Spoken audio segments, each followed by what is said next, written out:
Love life ni Lorna Tolentino ibinulgar ni John Estrada.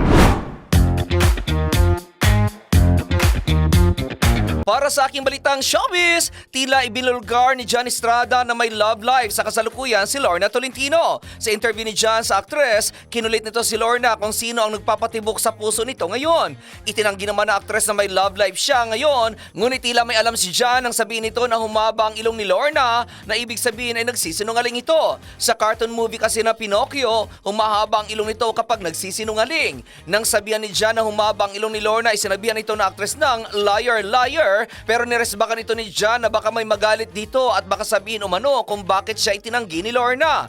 Nagkunwari pa si John na hindi niya kilala ang lalaki nagpapatibok ng puso ngayon ni Lorna, pero parang nagsisinungaling umano ang aktres dahil nakikita niya raw na namumula ang ilong nito. Muling itinanggi ni Lorna na may boyfriend siya kaya't nagsalita na naman si John ng, magalit ka nga dito? E-text mo na? Kaugnay nito, natapos ang interview ng dalawa na walang inamin si Lorna.